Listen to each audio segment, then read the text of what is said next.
पावसानं दमदार हजेरी लावली। विजांच्या कडकडाटासह मान्सूनपूर्व पावसानं हजेरी लावली। सफाळेसह पश्चिम भागात मुसळधार पाऊस पडलेला आहे। दरम्यान पालघर जिल्ह्यात आज हवामान खात्यानं पावसाचा येलो अलर्ट जाहीर केला। सातारा जिल्ह्यात पाऊस, खड्डे आणि महामार्गावर सुरू असलेली कामं यामुळे पुणे बंगळुरू महामार्गावर वाहतूक कोंडी झाली आहे। वाहतूक कोंडीमुळे बोरगाव, नागठाणे, मसूर, उमरज अशा वेगवेगळ्या ठिकाणी वाहनांच्या मोठमोठ्या रांगा लागल्यात। अनेक ठिकाणी महामार्ग रुंदीकरणाची कामं सुरू आहेत, त्यामुळे या ठिकाणावरून धीम्या गतीनं वाहतूक सुरू आहे।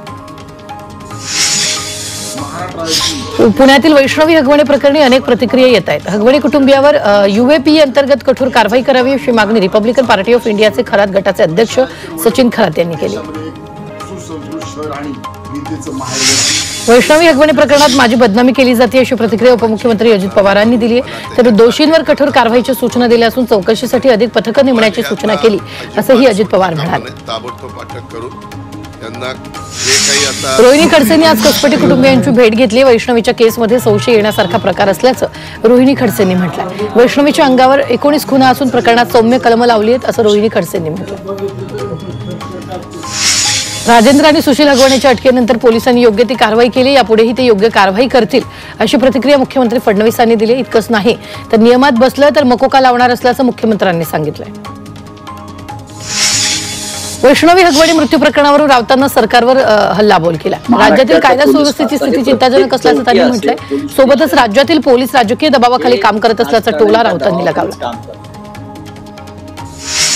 वैष्णवी हगवणे प्रकरणी पुणे पोलिसांनी अवघ्या 1 ते 1.5 मिनिटात पत्रकार परिषद आटोपली। पत्रकार परिषदेत पोलिसांनी मोगम माहिती दिली तर प्रश्नांची उत्तरं न देता पोलिसांनी पत्रकार परिषद संपवली। वरिष्ठांच्या मार्गदर्शनाखाली 6 पथके। वैष्णवीच्या बाळाची प्रकृती बिघडली। बाळाला ताप आल्याची माहिती। आजीसोबत वैष्णवीच्या बाळाला उपचारासाठी रुग्णालयात नेले। बाळाचं सतत 7 दिवस रुटीन चेकअप होणार आहे। बाळाच्या शरीरातील पाणी कमी झाले का याची तपासणी होणार आहे। राजेंद्र आणि सुशील हगवणेचं सीसीटीव्ही फुटेज समोर आलेलं आहे। तर अटकेआधी दोघांचं सीसीटीव्ही फुटेज समोर आले। अटकेआधी दोघांचा हॉटेलमध्ये जेवतानाचा व्हिडिओ सध्या समोर आलेला आहे। बुलढाण्यात दिव्यांग ग्रामसेवकाला मारहाण झाल्याची घटना घडली आहे। चिखली तालुक्यातील आसोला बुद्रुकमध्ये ग्रामसेवक संतोष सवडतकर यांना मारहाण झाली आहे। ग्रामस्थ जाफर खा अहमद खा यानं सवडतकर यांच्या मोटरसायकलला धक्का देऊन खाली पाडलं, शिवीगाळ केली आणि कॉलर पकडून मारहाण केली आणि घटनेचा व्हिडिओ सध्या सोशल मीडियावर व्हायरल झाला आहे। परभणीच्या साया सुनेगाव खून प्रकरणातील 4था आरोपी अजूनही फरार आहे। साया पाठी इथं झालेल्या मारहाणीत विष्णू पवार या तरुणाचा 3 मे रोजी मृत्यू झाला। या प्रकरणी 4 जणांवर गुन्हा दाखल करण्यात आलाय।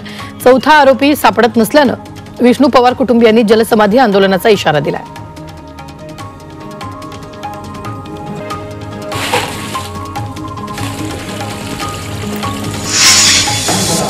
वर्ध्यात आमदार राजेश बकाने यांनी पोलीस उपनिरीक्षकाची कानउघडणी केली आहे। ग्रामीण भागात गावठी दारूचे महापूर सुरू असल्याच्या तक्रारीवरून पोलीस उपनिरीक्षकाची कानउघडणी करण्यात आली।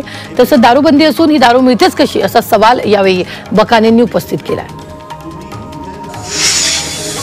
पुण्यातील इंदापुरात बस स्थानकावर 2 गटात राडा झाला। या प्रकरणी पोलिसांनी 11 जणांविरोधात गुन्हा दाखल केला। या राड्यामुळे परिसरात भीतीचं वातावरण निर्माण झालंय।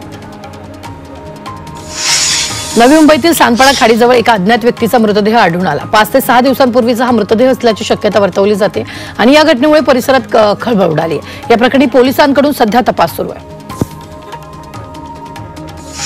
नाशिकमधील श्रमिक नगरात वाहनांची तोडफोड झाली। टवाळखोरांनी 12 चारचाकी वाहनांची कोयता लोखंडी रॉडनं तोडफोड केली। या घटनेमुळे नागरिकांमध्ये भीतीचं वातावरण निर्माण झालंय। तसंच तोडफोडीमुळे वाहनांचं मोठ्या प्रमाणात नुकसान झालंय। संभाजीनगरमध्ये एका कंपनीतील मशीनवर पाकिस्तान जिंदाबाद लिहिणाऱ्या तरुणाला पोलिसांनी अटक केली। उमर असं या तरुणाचं नाव असून त्यानं मशीनवर अशा प्रकारचा मजकूर लिहिल्याची माहिती कंपनीच्या व्यवस्थापनानं पोलिसांना दिलेली आहे। त्यानुसार कारवाई करत त्यांच्याकडून लॅपटॉप, सिम कार्ड जप्त करण्यात आलंय। छत्रपती संभाजीनगरमध्ये सध्या दरोडेखोर थैमान घालतायत।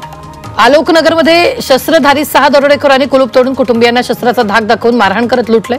या प्रकरणात पोलिसांनी घरफोडीचं कलम लावून गुन्ह्याचं गांभीर्य कमी केल्याचा आरोप होतोय। वर्धा बडनेरा मार्गावर मलकापूर जवळ रेल्वे रुळाखालून भुयारी मार्ग तयार करण्यात आलाय। मात्र या मार्गावर पावसाचं पाणी साचल्यामुळे ग्रामस्थांना मनस्ताप सहन करावा लागतोय। त्यामुळे एका ग्रामस्थानं पाण्यात बसून आंदोलन केलेलं आहे। बदलापूरसाठी 260 कोटींची पाणीपुरवठा योजना मंजूर झाली आहे। शहरात 74 किलोमीटर लांबीची पाईपलाईन आणि 14 जलकुंभ उभारले जाणार आहेत। मंत्री गुलाबराव पाटील यांच्या अध्यक्षतेखाली झालेल्या बैठकीत निर्णय घेण्यात आलेला आहे. किल्ले रायगडावर राष्ट्रवादी काँग्रेसच्या गौरवशाली महाराष्ट्र महोत्सवाचा समारोप झालाय. खासदार सुनील तटकरे यांच्या प्रमुख उपस्थितीत या कार्यक्रमाचा समारोप झालाय. यावेळी पदाधिकारी कार्यकर्ते यांची उपस्थिती होती.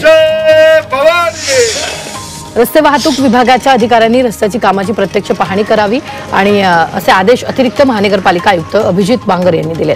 31 मे पर्यंत रस्त्याची कामं पूर्ण करायची आहे, त्यामुळे कामांना गती देण्यात आली. अधिकाऱ्यांनी प्रत्यक्ष हजर राहून मार्गदर्शन करावं असे आदेशही बांगर यांनी दिले. नाशिकच्या इगतपुरी तालुक्यातील आडवणमध्ये शेतकरी आक्रमक झालेत. आडवण पारदेवी MIDC होऊ नये यासाठी शेतकऱ्यांनी अर्धनग्न मोर्चा काढला. तर माजी आमदार पांडुरंग बाबा गांगड यांनी काँग्रेसचे प्रदेश सचिव भास्कर गुंजाळ यांच्या नेतृत्वाखाली आडवण ते जिल्हाधिकारी कार्यालयापर्यंत अर्धनग्न मोर्चा काढला. नाशिकच्या येवला आगारात 5 नव्या ST बसेस दाखल झाल्यात. आमदार किशोर दराडे यांच्याकडून या बसेसचं लोकार्पण झालंय. तर या बसेसचं यापूर्वी मंत्री छगन भुजबळ यांच्या हस्ते लोकार्पण झालं. अलिबागमधील नागाव समुद्र किनाऱ्याला ब्ल्यू फ्लॅग प्रतिष्ठेचं प्रमाणपत्र मिळवण्यासाठी नागाव ग्रामपंचायतीकडून प्रयत्न करण्यात येत आहे. तर वन विभाग आणि नागाव ग्रामपंचायत यांच्यात महत्त्वपूर्ण सामंजस्य करार केलाय आणि या कराराच्या माध्यमातून नागाव किनाऱ्याला पर्यावरणपूरक आणि आंतरराष्ट्रीय दर्जाचं पर्यटन स्थळ म्हणून विकसित करण्यात येईल.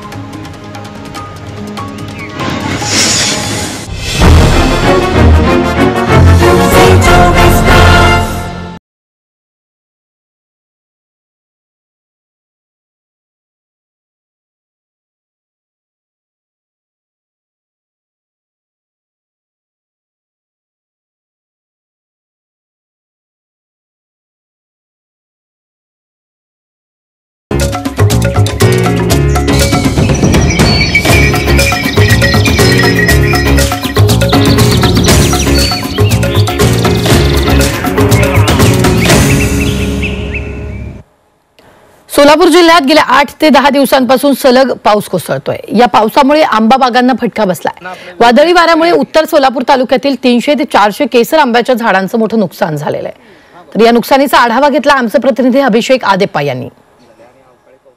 गेल्या 8 ते 10 दिवसांपासून सोलापूर जिल्ह्यात अवकाळी पावसाने जोरदार हजेरी लावल्याचं आपल्याला पाहायला मिळतंय. जिल्ह्यातील अनेक तालुक्यांमध्ये शेती पिकांचे मोठ्या प्रमाणात नुकसान झाले आहे. आपण सध्या उत्तर सोलापूर तालुक्यामध्ये आहोत. या ठिकाणी पाहू शकतो जवळपास 300चे केसर आंब्याचे या ठिकाणी झाडं आहेत. मात्र या अवकाळी पावसामुळे या केसर आंब्याला मोठा फटका बसल्याचं आपल्याला पाहायला मिळतंय. काका, काय सांगाल, कशा पद्धतीचं नुकसान आपलं झालेलं आहे? ह्या अचानक आलेल्या पावसाने आणि पावसापेक्षा वेगाने आलेल्या वाऱ्याने या केशर आंब्याच्या झाडाची फळासकट अशी अवस्था झालेली आहे. साधारण 1200